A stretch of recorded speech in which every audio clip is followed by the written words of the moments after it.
Hey, so I was scrolling through my phone the other morning, bleary-eyed, trying to catch up on the world, and I realized something. My primary source of news wasn't the New York Times app or a TV network.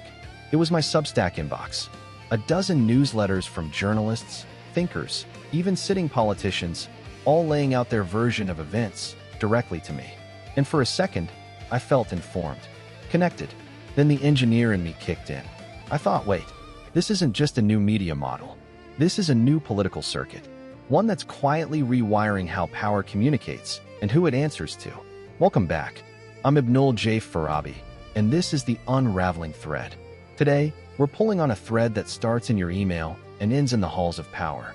We're calling this episode the Substack Senators, How Newsletter Politics Bypasses Democracy. Let's start with the obvious appeal. For politicians, a newsletter is a dream platform. No editors, no fact-checkers barking at you, no pesky interviewers asking follow-up questions you don't want to answer. It's a direct line from their brain to their supporters' screens. They can frame an issue perfectly, release policy details on their own terms, and build a community of paying subscribers who are financially and ideologically invested in their personal brand. It feels transparent, right? Cutting out the middleman. But when you cut out the middleman, you also cut out the institutions, the flawed, messy, but crucial institutions designed to hold power accountable. Think about the traditional model for all its problems. A senator gives a speech. It's reported by journalists who might provide context, quote opposing views, highlight inconsistencies with past statements. It's a public record. The newsletter model is different. It's a private performance for a curated audience. It's politics as a subscription service. The Substack senator isn't speaking to the whole constituency they were elected to represent. They're speaking to their base, their donors, their true believers. They're not trying to persuade the opposition or even the median voter. They're deepening the loyalty of their own tribe. This creates a political incentive that's dangerously narrow. Why craft legislation that requires compromise when you can draft a fiery, uncompromising newsletter that gets a 45% open rate and a flood of new subscription revenue? This brings me to the second, more insidious layer, the financial bypass. Traditionally, a politician's influence is somewhat tied to their official capacity, their committee assignments, their seniority. But a successful newsletter creates a parallel economy of influence. A senator can now have a massive, direct, monetized audience that exists entirely outside of their official role. This isn't campaign fundraising. This is a personal intellectual property empire. It means their power isn't just derived from the voters of their state every 6 years. It's continuously renewed by the credit card payments of subscribers from across the country, or even the globe. Who do they truly serve? The public who elected them, or the private audience who pays them monthly for their thoughts? The conflict of interest is baked into the business model. And here's where the democratic bypass becomes complete: the collapse of the shared factual arena. I'm an engineer. In my world, we have specifications, agreed-upon standards. A public debate, in theory, is supposed to have something similar, a common set of facts we argue over. The media, for all its bias, was at least the arena. Now, imagine a key piece of legislation. Senator A sends her subscribers a detailed, data-filled case for it. Senator B sends his subscribers a detailed, data-filled case against it.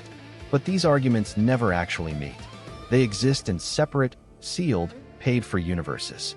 There's no debate. There's no point of friction where a flaw in logic might be exposed to both audiences.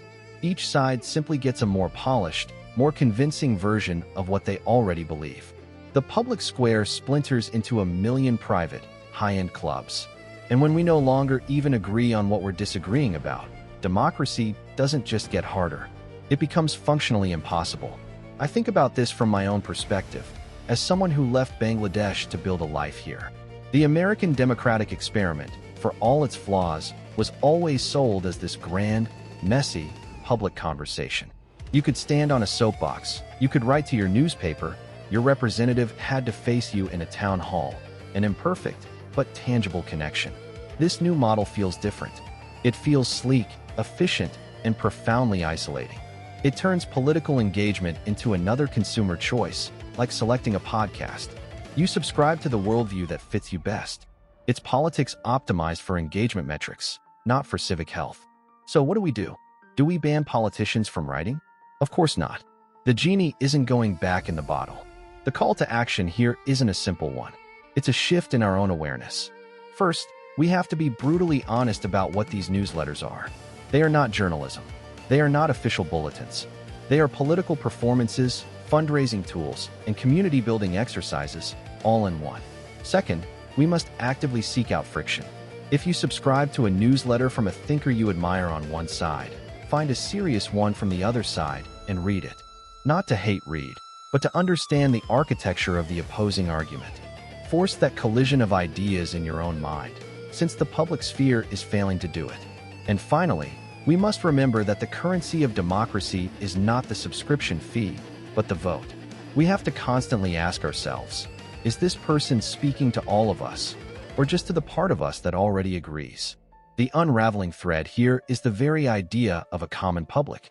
The Substack Senator isn't an evil genius.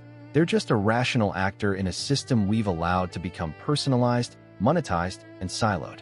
The challenge for us, as citizens, is to stitch that public back together, one conscious choice at a time. To demand that our leaders address the whole class, not just their fan club. Thanks for listening to this episode of The Unraveling Thread. If this conversation resonated with you, please share it with someone who needs to hear it. For more deep dives into the systems shaping our world, subscribe wherever you get your podcasts. This is Abnul J. Farabi, signing off. This podcast is produced by Light Knot Studios. You can find our full archive and more at lightknotstudios.com.